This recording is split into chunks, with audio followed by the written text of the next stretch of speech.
Once they learn the feeling, once they learn that rejuvenation, they'll say, you know what? It's a smart thing to do. Yari sarka.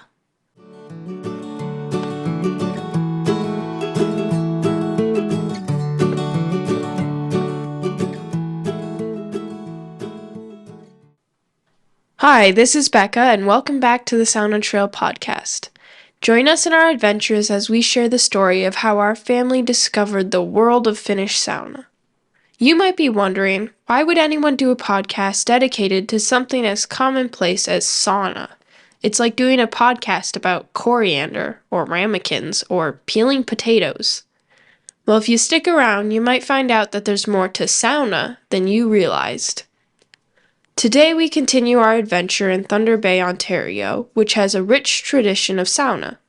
We'll tell you about the people we met, the places we visited, what our favorite Finnish pancake was, and of course, we'll tell you what we learned about sauna along the way. And my crazy parents go sledding in their birthday suits. In our last episode, we explained how Thunder Bay became a hub for Finnish culture as demonstrated by the important places like Algoma Steam Bath and also Kangas Sauna. We also visited our first sauna on this trip at a small bed and breakfast and had one round that was over 220 degrees Fahrenheit. They also served us Finnish pancakes that we loved, and you can get a link to that recipe for those pancakes in the show notes.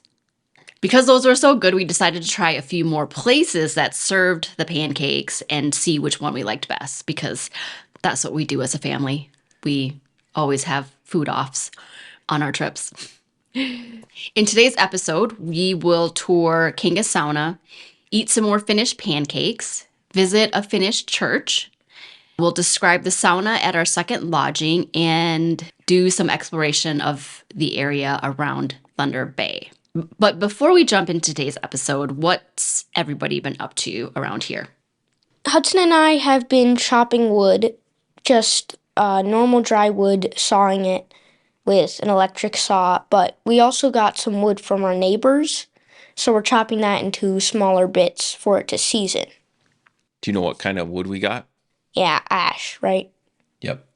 And then we've also had some guests that have been staying at our place for a few weeks, and this past week we introduced them to sauna.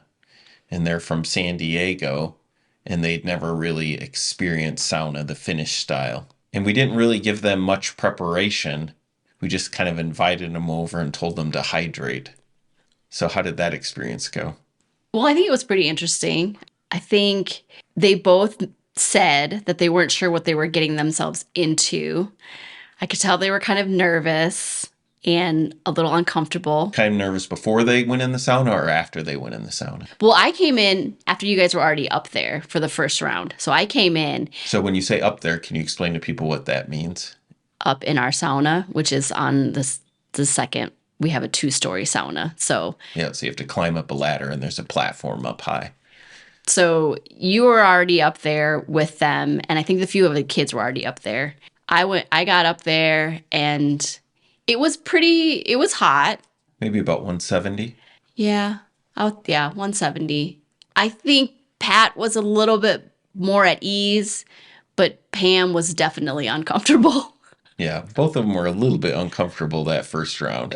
Yeah, it was pretty funny. So we kept encouraging them to put water on themselves, and I think Pam was very hesitant to put water on herself because it was cold. So she would dip her hand into the little milk pot that we had the water in, and she was kind of splashing it onto her shoulders. So then usually what I'll do is I'll just take another ladle full of water and I just kind of dump it on myself so they can kind of see how we do it. And then I think Pat did that. I think he did more of the pour the water on himself. And then I think towards the end of that round, I think Pam was finally started pouring water on her hair and head. Yeah, I think people are usually pretty ginger at first. They don't want to use too much water. But once you demonstrate or show them that you can use a bunch of water, it also helps them mentally to know that they can have some relief in that heat. Yeah. So then we went out to cool down. Pam and I left first. She was ready to go out, so I went out with her. You know, we usually spray each other off before we go into the cold plunge. And she was like, I can't do the cold plunge. And she barely rinsed off. Like I held the hose for her and she kind of like walked through it. And then she's like, okay, that's good. And then she took her towel and sat down in the chair and wrapped herself up in the towel.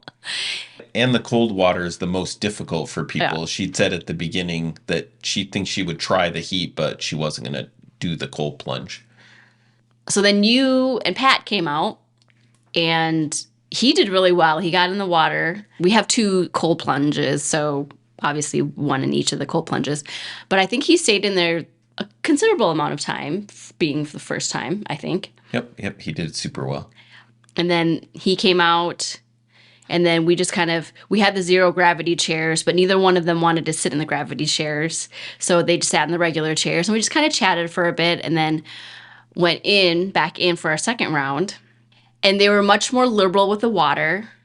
And I think the sauna was either 170 or a little bit hotter. Yeah, it could have been hotter than 170 even to start. I remember making a comment about it not feeling very hot, like compared to the first round.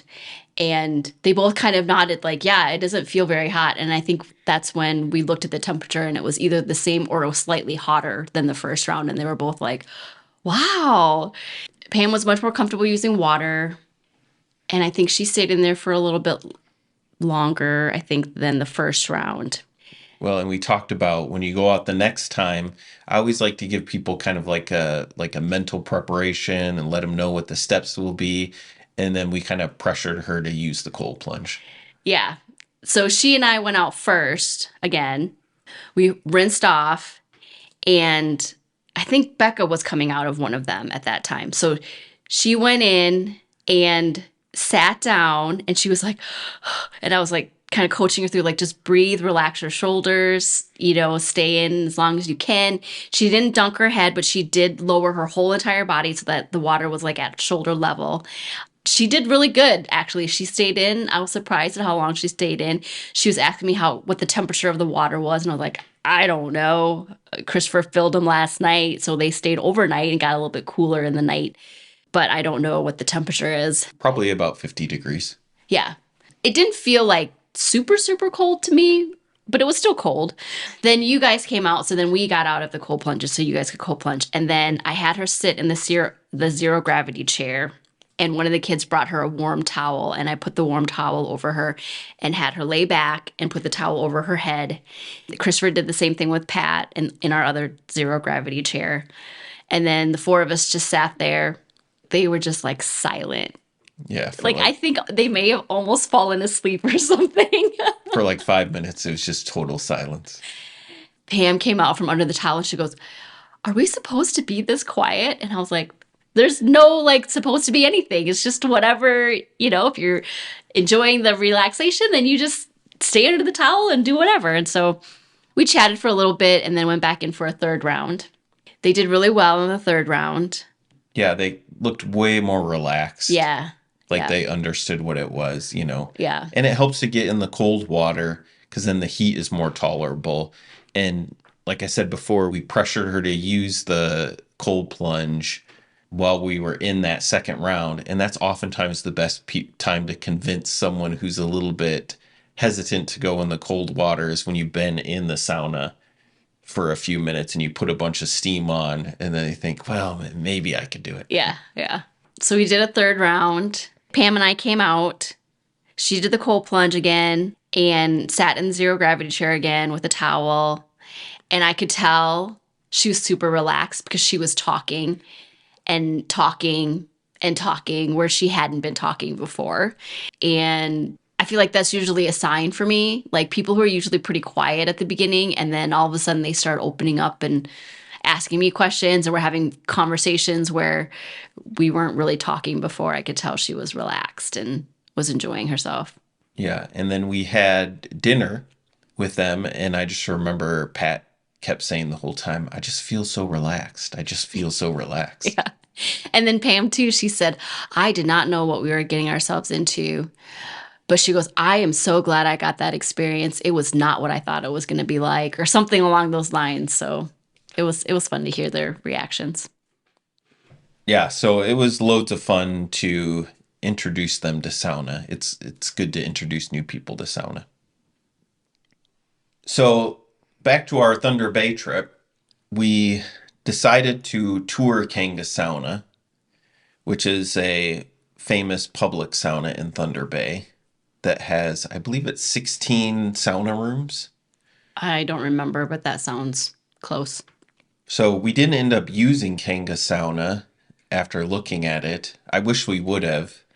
I think we asked them if we could just peek in the different rooms just to see what they were like. And I think it was so early on in our sauna journey that I just felt like it didn't seem very nice. And so I was kind of afraid to use it. So I think we walked through the entire facility almost with our kids and just kind of looked around. And there were people in there sauning and doing stuff, but we didn't use it. And I regret that now. Yeah, when you say it didn't look very nice, it was nice. It just didn't look like a fancy spa. Yeah. It wasn't like dirty or anything like that. It was just like, I think it was a lot of tile, which I think I was not used to. And so I think I was used to, like you picture still a little bit like just the wood and the wood benches and the wood floors. And it felt more like a bathroom to me because of all of the tile, which now it makes sense. Here's one from the outside. Do you guys remember visiting Kangas Sauna? I feel like I remember eating there, but I don't remember touring anything. So these are a few of the saunas, the changing room. You can see all the tiles and definitely has the ability to wash. And you can see that it's definitely a well-used place, very functional. And the walls have a fair bit of water stainage and weathering. And, I think I knew from our research and stuff that it's a bath. But I think this was the first time where I was like, this looks like somebody's shower. I think, we still were using a lot of rental, so it was still a separate building. It was still, sometimes they didn't use it as a bath, so it was more still like a spa type experience. But this, I think I was like, whoa, people are really washing. I don't even think I made that connection, but it just would have been there in my subconscious. So how does this look to you guys as a sauna? What do you notice? One thing is, I can't tell how many rocks are in the stove, but it doesn't look like very many. Yeah, it just depends on how far down it goes. I'm not sure. Yeah.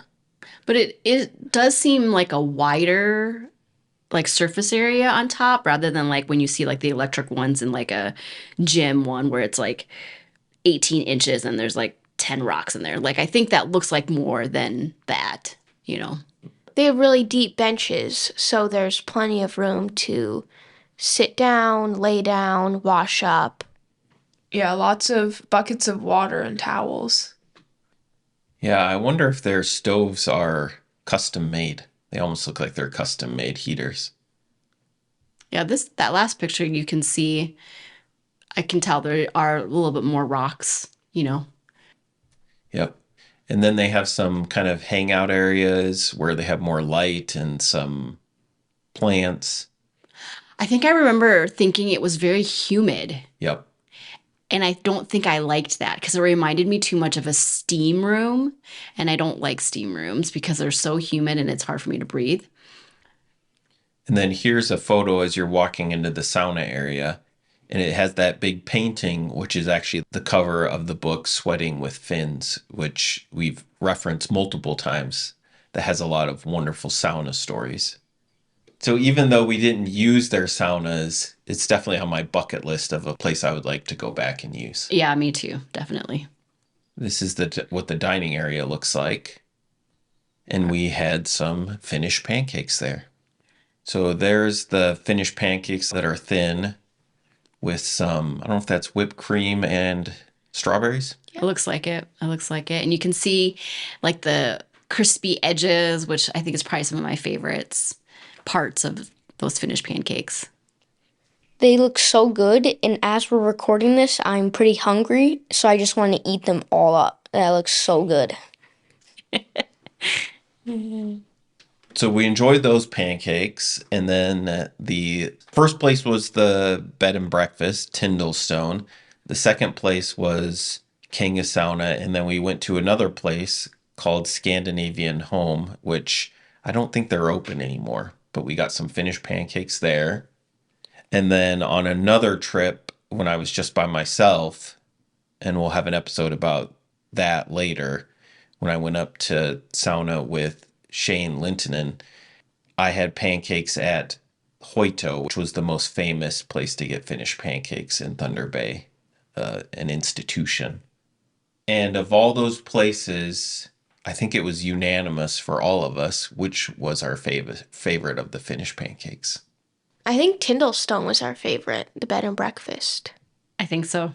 Yeah, by quite some margin.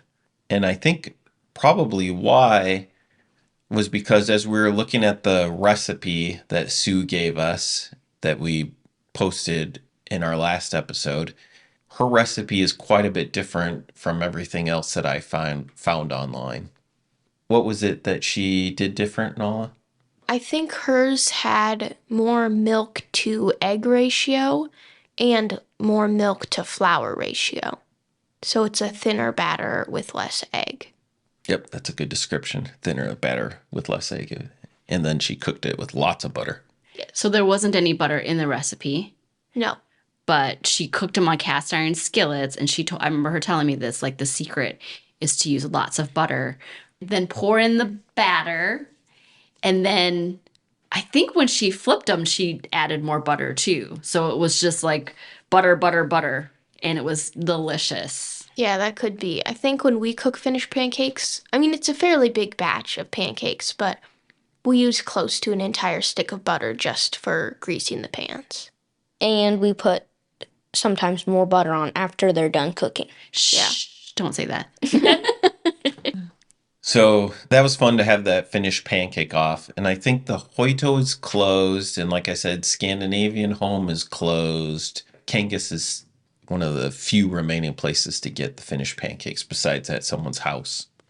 I wonder if there's any new restaurants, newer places that might be open doing them. I don't know. Have to look into that. And then we also visited a Finnish church. Just curious to see what that cultural experience was like. It was more of kind of a traditional style Finnish church up in Thunder Bay. Do you guys remember that visit? I think I remember going, but I remember being bored. Yeah, that's pretty normal in church, I think. Even for us sincere believers, it can be kind of boring. Was some of the service in Finnish, or was it all English and it was a Finnish like congregation? I thought there was a little bit in Finnish. I can't remember because usually those congregations kind of straddle the divide because they'll have older congregants where Finnish is their first language and then younger congregants who English is their first language. I think I remember thinking this church is very full. Like I remember thinking there was a lot of people. Yeah, did they make us stand up for visitors? I think so. Yeah, they did. I remember that now. Which is a family of introverts. We love that. So embarrassing. Note to self, when I'm running a church, don't make the visitors stand up and be the center of attention. Hey, if we have to suffer, they have to suffer. Okay. So let's get into talking about the next sauna that we used, which was at our lodging, Stepstone, which was a wedding venue that's about 30 minutes outside of Thunder Bay and owned and run by Grant Carlson, who's the brother of Tim Carlson, the owner of the previous lodging we had stayed at, Stone. So it was an interesting lodging. It was a 2-story log cabin, and not just any kind of log cabin. It was the Finnish style dovetailed square log construction. And so Grant said he has been collecting these old square log Finnish buildings. He'll go snowmobiling out in the backcountry and see old log buildings and then ask people if he could have them. And so then that's how he built this cabin, which is kind of like a pretty nice yet rustic kind of wedding suite for the bride and groom after their ceremony. So I think it had a kitchenette, nice living room, bathroom, and then a sauna. Yeah, and you say two-story. I think the second story is more of like a loft. It Yep. wasn't like a closed off second story. It was a loft. So the main bedroom was upstairs, and you could look over into the living room. So you guys played checkers there. I remember that. I won the whole time. Yeah, you wish. And then you talked about the bedroom being open. We have a funny story about that. So Grant has 3 dogs. And part of the reason why they have 3 dogs is because they also have wolves in the area. So he was telling us a story like you can't have 2 dogs because the wolves will draw away one dog and then you separate them and then now you just have 2 single dogs. But if you have 3 and if they try to pull one away, you still have 2 that are there that can still fight off the wolves. So I'm already like, there's wolves and I have 4 little children. So anyways, one night I hear some noise downstairs, like a door opening. So I look over the rail and I don't have my glasses on and it's kind of dark. So all I see are these 2 figures, 4-legged figures walking in, and the kids were all sleeping down there. They were sleeping on pull-out couches. And I'm like about ready to just scream or wake up Christopher or do something, but I didn't want to scare them and I didn't want to scare the kids. So I'm just like breathlessly standing there trying to figure out what to do. And then all of a sudden, I think I see Becca put out her hand and I realized that it was the dogs. And so we didn't lock the door, and their doors were the kind of the doorknobs where you don't have to turn them, but you push them down. So the dogs know that if they flip the handle, they can open the door. So they just did that in the middle of the night and just let themselves into the rental. Yeah, so we thought they were maybe wolves at first. Wolves or bears, I didn't know what they were. I just couldn't see well enough to. But they were just coming to say hi to part of their pack, Hudson and Daniel. So once I realized it was the dogs, I was like, oh, my heart. I remember one came up on me and started licking my face. Yeah. I woke up. It's weird waking up in the middle of the night to a dog licking your hand. And then your mom's there like, oh my goodness, oh my goodness, oh my goodness. I was like, what is going on? So I'm glad they weren't bears or wolves. And my children didn't get eaten. So let's take a look inside the sauna. This is in the hot room. You can see the view out of the window into the pine trees across the creek. What else do you guys notice? That top bench seems a little bit low. Yeah. There's like a wall of rocks behind the stove. I don't know how to describe that, but Oh, and there's benches on both sides of the stove. Maybe the other benches for like washing down? Is there a drain? I don't know if there's a drain. That's a good question. That bench would be great for using the branches or the vita to kind of beat on someone with the birch branches or cedar branches. yeah, it would be nice to either raise the benches or lower the ceiling. Yep, I'd probably raise the benches rather than lower the ceiling. And then the stove was kind of interesting. It was fed from outside, which I would probably do an interior feed from the sauna, but I remember he showed me how to light it with a blowtorch, which was kind of fun. Of course it was. But then it had a window so you could see the fire from the inside. So that's the only sauna stove that I've seen that's like that. Yeah, that is unique. Yeah, I don't know that that's something I've seen anywhere else. So I think that there had to have been a drain there because there was a hose for water. Yeah, I'm guessing the drain is probably under the benches because I'd be surprised if they had a hose and not a drain.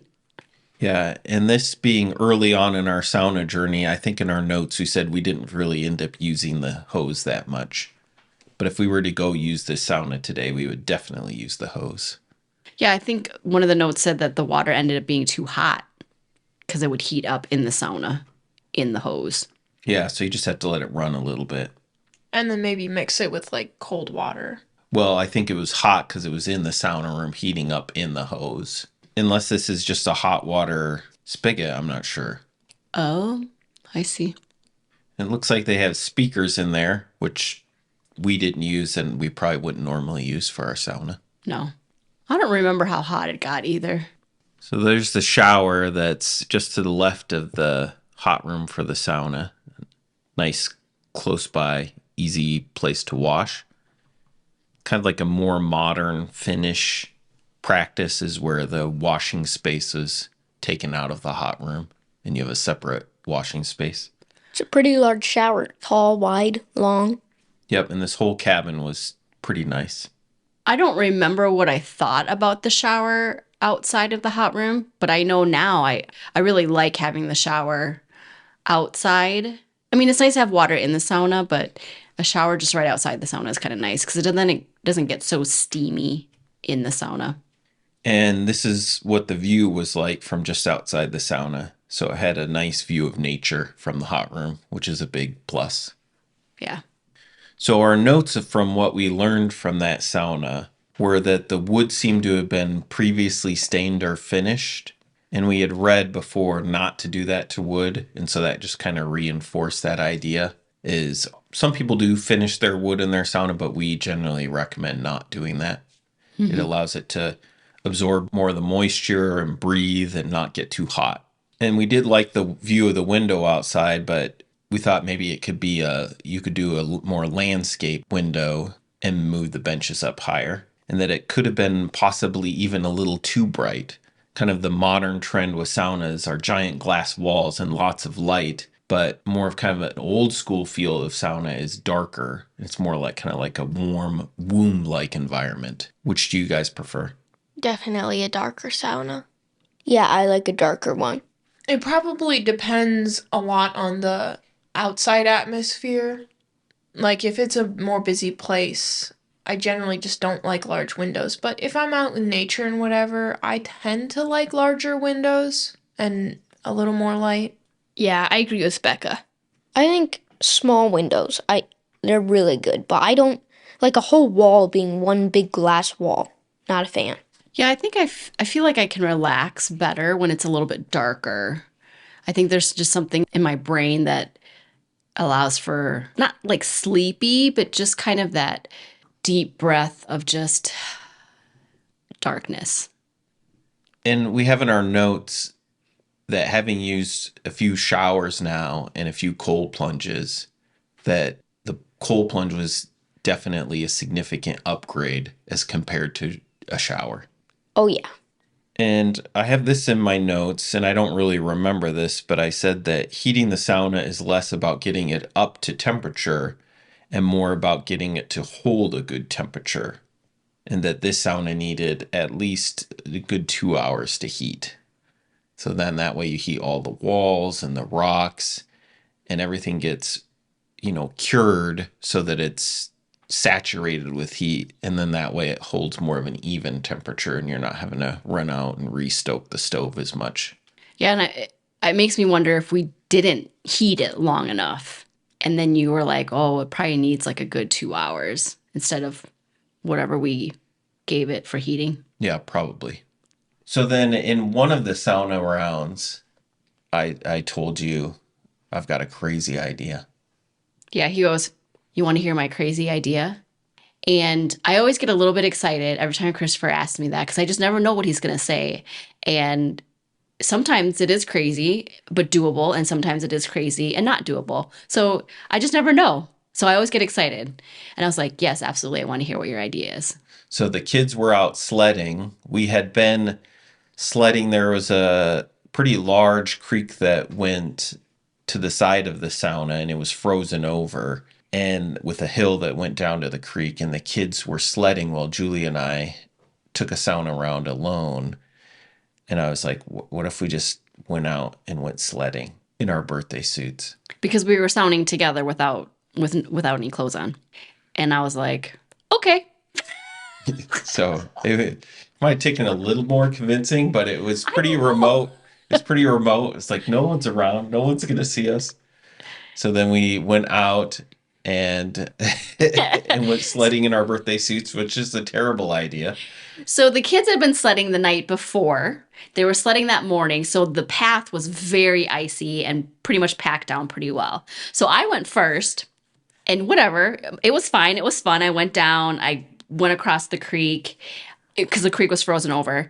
I went across the creek to the other side. There were some bushes there, and then I just got up, got my sled, and started walking back. And I was Well, and you can see in this video here that we're playing now, this is Daniel going across the creek, and he weighed the least of all of us, and he made it all the way across to the other side into those kind of the bushy area.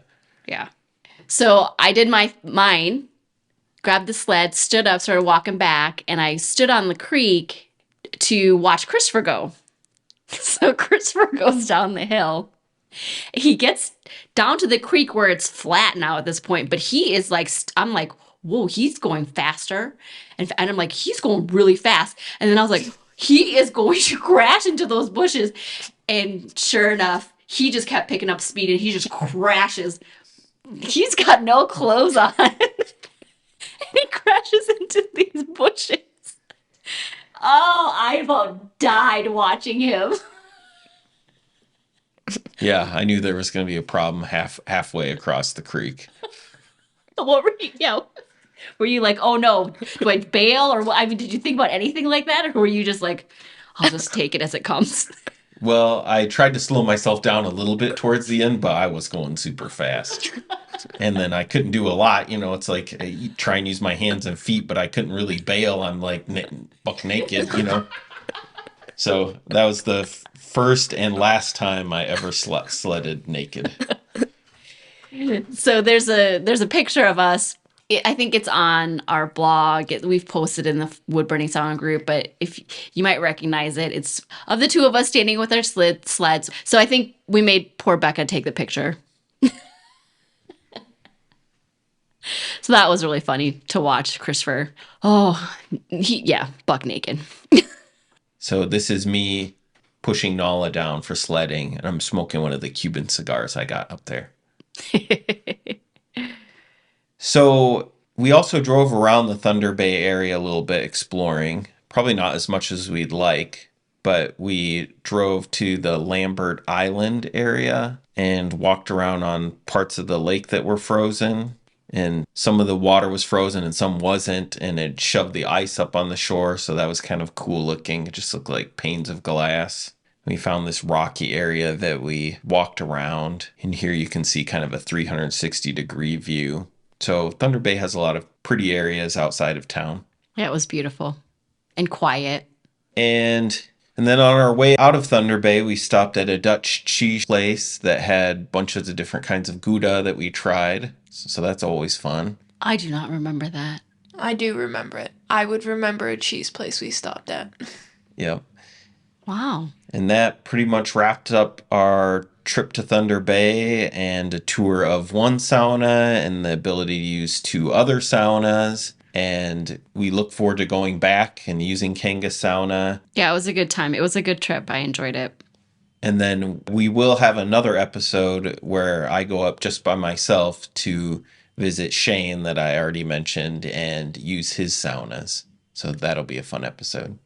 So if you're looking for a place to go sauna, I would recommend Thunder Bay. Take a look at the different Airbnbs that have saunas and see if you can connect with the Finnish culture up there and maybe even be able to use a private sauna and, of course, use Kangas Sauna and get some Finnish pancakes. Well, thanks for joining us today as we wrapped up our adventures in Thunder Bay. Next week, Nala and I have a daddy-daughter adventure as we travel to Minneapolis to look at the Maddie Kaup Sauna Archive. What's that? Well, you'll have to tune in to find out. If you haven't yet, join our locals community and come say hi. It's free to sign up and you'll get regular updates from us. If you enjoy our content and would like to support the podcast, Locals has that option as well. The address is thesaunatrail.locals.com. We appreciate all our supporters and fellow sauna hounds. Our podcast can be found on Spotify, iTunes, YouTube, and other streaming platforms, as well as our website, thesaunatrail.com. New episodes release Saturdays. which is the traditional Finnish day for sauna, also called saunapäivä. We hope to see you on the sauna trail. And remember, try making some Finnish pancakes.